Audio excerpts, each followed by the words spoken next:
Why would a good God allow horrendous suffering?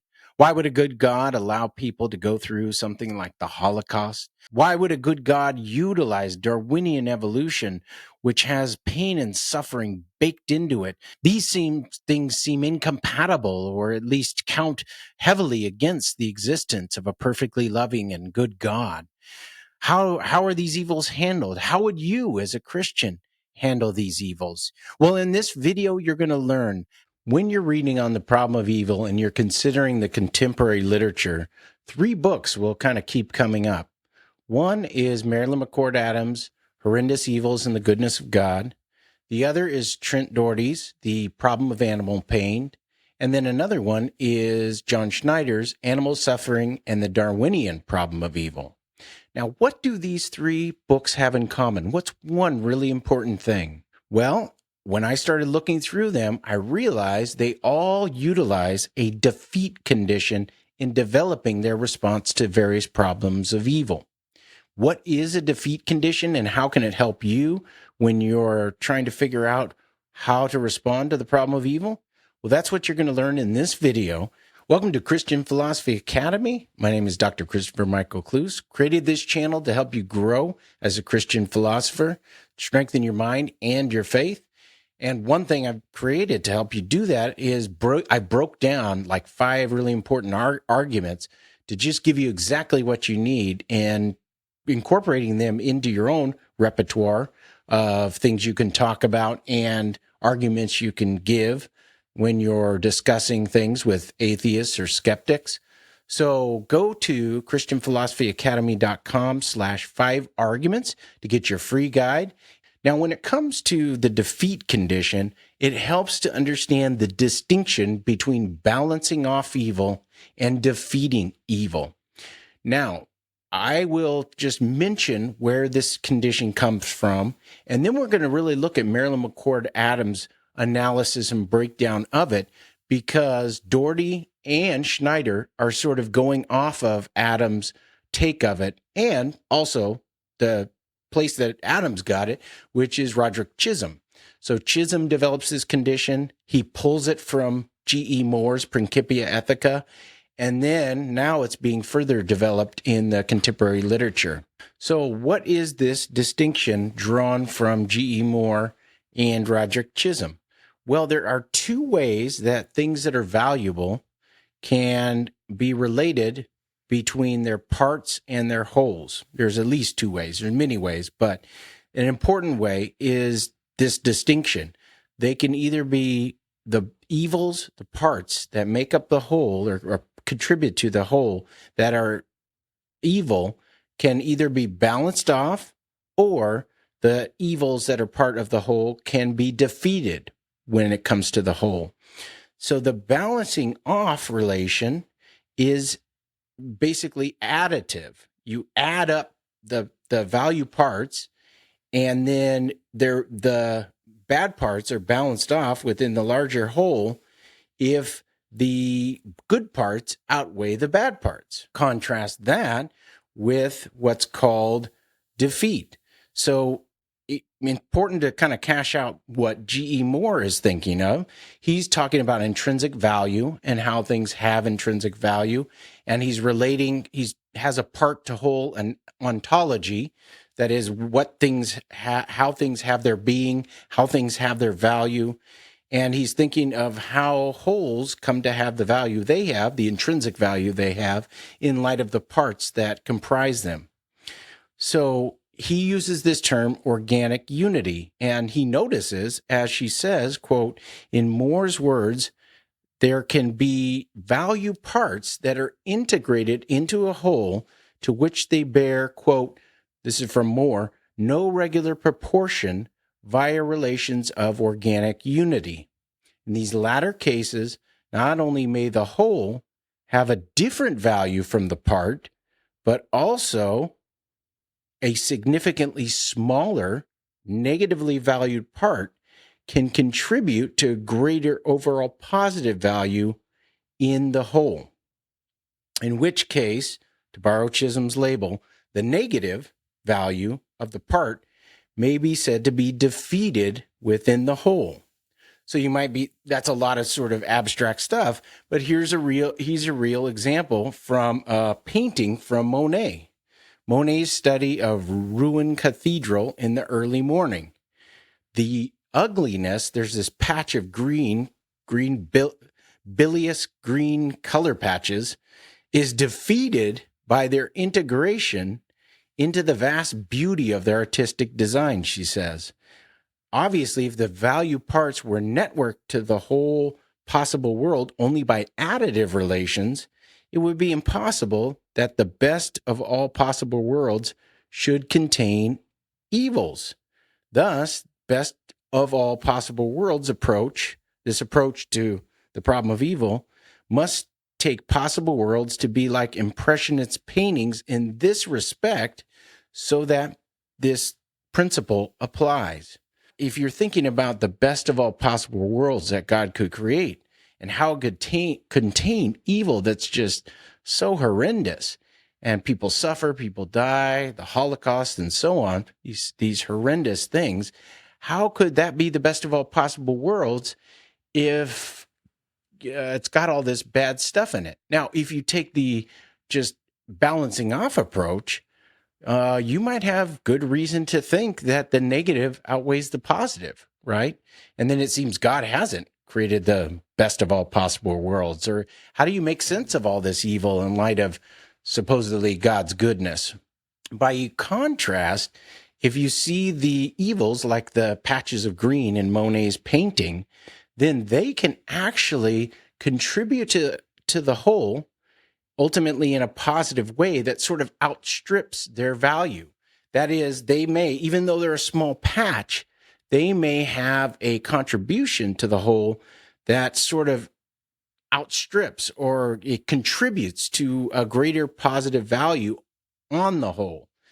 Then the negative part within the whole is the value that it has as a negative part is defeated when it's integrated into the whole, because it is doing work to contribute to the value of the whole that isn't a simple, balancing off relation. So how does this factor in to later work? Well, as I mentioned, Trent Dougherty picks up on this, and he talks about a few different ways of recapping the defeat condition. So in the chapter on the saint-making theodicy 1, negative phase, where Dougherty is developing his theodicy, he talks about a few examples that sort of strike him as puzzling. Number one is the way that many saints actually embrace their suffering.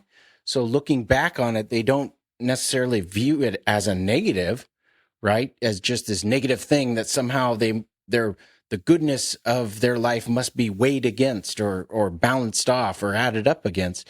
It's like they almost think that this stuff was necessary for the overall greater good that they experience. And also, he talks about some of the suffering he's been through, and he admits he hasn't suffered nearly like someone from like Viktor Frankl from the Holocaust. And here you see another example of someone who went through horrendous suffering, and somehow that suffering got defeated. Trent Dougherty picks up and embraces Marilyn McCord Adams' discussion of the defeat of evil. So he notices, as we already said, that there can be this difference between balancing off and defeat. And then he sort of casts Adams's informal definition of the defeat of evil as follows. A particular evil, is defeated within the context of the individual's life if the individual's life is a good whole to which the evil, bears the relation of organic unity. Remember, the organic unity means that it is a necessary part of what makes the overall thing good, even though it by itself is bad, by being relevantly integrated into X's relation to a great enough good. Now, this, as he continues, Adams is clear that this meets two of her desiderata. Number one, it ensures not just that God is just, but that he is good, because he doesn't just sort of balance things off. He actually integrates it into something that is overall a great enough good. And two, that evil is not just systematically defeated, but in a way that one, accrues to, and two, is at least partially recognized by the one who suffers the horrors, right? So the person you don't need to recognize it in the moment, like as you're like Viktor Frankl's suffering in horrendously in the concentration camp. He may have just been trying to survive and been doing things to remember what makes life meaningful and so on. But it turns out that actually he did recognize it, and he wrote about it, about how he found meaning in the midst of this horrendous suffering and evil. And that is like a defeat of evil for Adams. The individual must in some way, it must come back to them positively and at least partially recognize that that is happening, that you suffered the bad, but you recognize that it's being integrated into an organic unity or a whole that's overall, really good. It's really part of it. I mean, think about things that you've suffered in your life, and then either in the moment or looking back on them, you realize, that was really important to my overall development. It was horrible. I didn't like going through it, but now looking back, I can see that was a really necessary part of what makes me a good person today, because it shaped my character, because it informed the choices I make currently and how I go through life, treat people, and so on. So he says that he endorses Adams' picture, that is, he meaning Dougherty, from start to finish. So here's a few key quotes from Adams, and then we'll take a look at how Schneider integrates this or discusses this. So he quotes Adams as saying, retrospectively, from the vantage point of the end of the journey, the person one eventually becomes would be glad to have made the sacrifice of being a participant in the horror. Participation in the horrors can thus be integrated into that overall development that gives positive meaning to his or her life, and so be defeated within the context of the individual's existence as a whole. So by itself, it would be a horrendous thing, and you would wish it away and not want it. But then once you're through it and you realize how it's contributed to this overall greater good of your life, you may not wish it away. I wouldn't say you'd be glad that it happened to you. That's a little too strong, what Adams says. But I would say you won't wish that it never happened. You'll see that it was a crucial thing to contributing to the overall development that gave positive meaning to your life on a whole. And so in a way, that negativeness was defeated. Now, also retrospectively, quoting Adams again, I believe from the vantage point of heavenly beatitude, the vantage point of being face-to-face with God, the victims of horrors will recognize those experiences as points of identification with the crucified God and not wish them away from their life histories.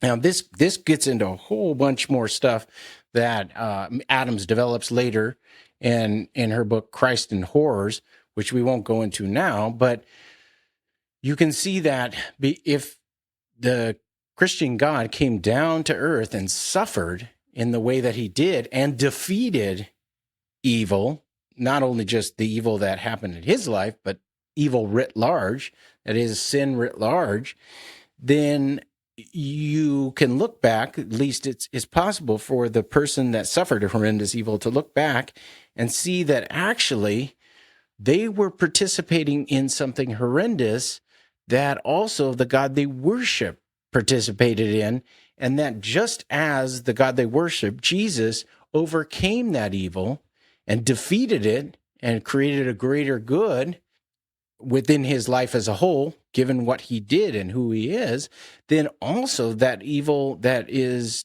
horrendous in that individual's life can contribute to the overall value that the person has, and the person wouldn't wish it away. In fact, you could identify in a way that many people cannot. You could identify with the suffering of Christ and see how it was defeated in his life, see how it was defeated in your life. So I was watching a show with my mom, and there's this lady. As a girl, she became a paraplegic through a diving accident, and she suffers horrendous pain. And she was talking about this pain that she experiences. But then she was talking about how she wouldn't wish it away, and it allows her to cling to Jesus and to identify with his suffering in a way that she never would had she not suffered so horrendously. Just constant, ongoing agony, just agonizing pain.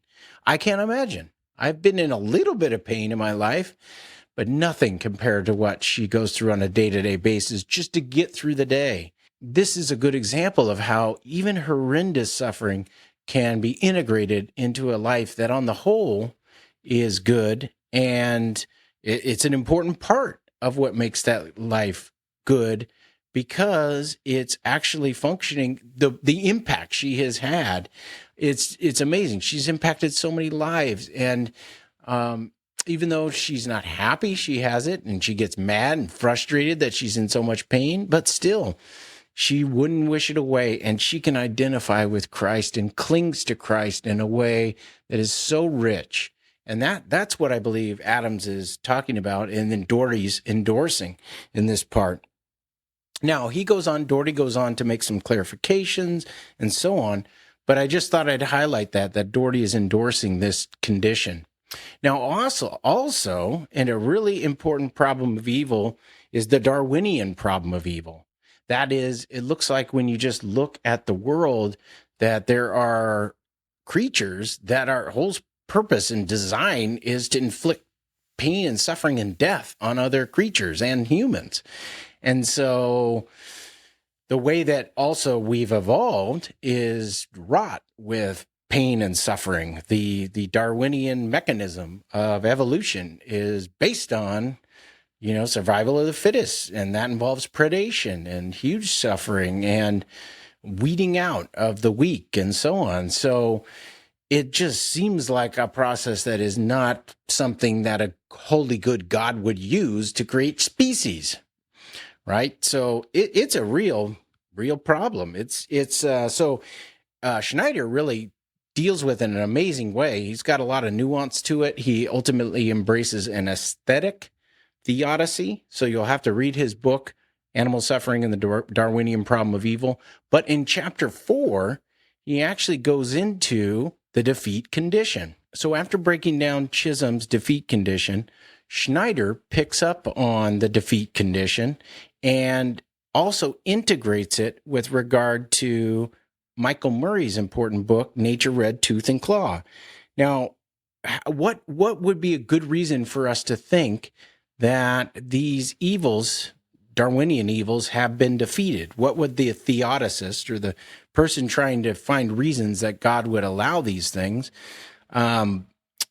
actual reasons why God would allow these things, do? Do you need to know that this is the reason why God allowed these evils and it justifies God in producing these evils? No. Well, this isn't skeptical theism, right? We're not saying for all we know, God has a reason, we just can't know the reason. Murray proposes that there might be a variety of reasons for evils which are true for all she knows. He proposes then that such reasons would not fairly count as plausible, but rather as plausible as not overall. And also, Murray proposes that a God-justifying account succeeds in the event that one is not justified or warranted in rejecting this epistemic possibility in light of the totality of the claims that she justifiably accepts. Now, he goes on to embrace this, but then he wonders, is there any way to integrate this epistemic approach into the approach that he's taking, that is Schneider's taking, this aesthetic approach? And he says, quote, "My limited aim will be to provide a sufficiently plausible God-justifying account of Darwinian evil on the assumptions of canonical Christian theism, That is, theism shaped by the historical canonical texts and doctrines. And then he will offer an account that is as plausible as not overall on the evidence relevant to Darwinian evils suffered by animals and on canonical Christian theism as reasonably understood. And he continues, I am adding the proviso that the account must not only be acceptable in a purely rational sense, but must also offer a perspective on the relevant evils in which one can begin to, quote, see the active presence of divine power and goodness amidst the evils themselves. So he's trying to bring back this idea of theistic sight. When you're suffering the horrendous evil, that is, or after you've suffered the horrendous evil, you can sort of put on your theistic vision and see God's hand working in the midst of that. The artist's hand, so to speak, bringing goodness, ultimate goodness out of this horrendous suffering. He says, my aim will be to offer an account that is as plausible as not. I will seek to help restore theistic sight by employing an aesthetic analog of God as an artist and the Darwinian world as analogous to a work of art rather than to a meticulously ethical project. So he's creating this God as artist, this aesthetic analogy, and he thinks that this is actually more plausible than just a purely ethical understanding, where you're just trying to understand Darwinian evils in light of God's perfect goodness. Well, we can also bring in another value condition, namely that God brings about beauty and orchestrates design. And even though there's horrendous suffering in these Darwinian evils, he's going to ultimately argue that horrendous suffering is defeated when it's integrated into a good enough whole, which will include a lot more conditions. And he goes on to that at the end of the book. But you can see now the power of this defeat condition. This defeat condition allows you to take things that just seem, how would God allow this? This is so bad. And as Marilyn McCord Adams says, these evils sort of make you wonder whether your life is good on the whole, whether it could have value. And yet, if you think of, now, Dougherty endorses a saint-making theodicy, and he thinks that applies to animals as well. They can be saints. And then Schneider actually endorses a theodicy of animals as martyrs. But ultimately, just backing up, the defeat condition allows you to handle some of the trickiest problems of evil, namely the problems of evil of horrendous suffering, such as the Holocaust, the problem of evil from Darwinian evolution, all the pain and suffering sort of baked into the process of evolution. And so when next time you're actually talking to someone about problems of evil, you can say, hey, have you heard about this defeat condition? And they might say, what do you mean the defeat condition? You say, take for instance, the Holocaust. Like, how could a perfectly loving God allow that? Yeah, I've wondered that too. Because it seems like that's so bad, no amount of like positive stuff could ever overcome it. And you say, oh, but you're thinking about ultimately like balancing off that bad stuff. And it does seem like you couldn't just put enough good on a scale to sort of tip the balance away from this really weighty, horrible stuff, right? And you say, well, that's actually one way of looking at it, but that's actually part of the problem that you're running into. There's this other condition that isn't just trying to balance off the negative and the positive outweigh the negative. Rather, there's this condition where the negative is really important and gets integrated into the value of the whole and is actually seen by the individual in at least in some way, is seen by the individual as being worth it, as being something that contributed to who they became and to the goodness, the overall picture that God as morally perfect and God as artist is ultimately orchestrating and utilizing these things, and justifiably utilizing these things that are on their own. They're horrible and they stay horrible. It's not like they're not horrible because they're defeated. They're still bad, but they're integrated into that organic unity. And God utilizes that to actually bring about good. And you can actually look back and see that, wow, God was doing this and this is amazing. And I don't wish it away. It was hard. Maybe in a way I wish it didn't happen to me for sure, but I wouldn't wish it away because now this is part of what's contributed to this great good. Some of it's the beatific vision. The afterlife is very important. Heaven's very important in all three accounts as well. Go get your free guide, 5 Powerful Arguments for God. And then also, I'd love to see what you're thinking. What do you think about the defeat condition? And I encourage you to try to apply it and then report back in the comments. Let me know. How did it go? Were you able to talk about it? Did it help you in actually overcoming and discussing in a more robust way these problems that are very tricky and very difficult?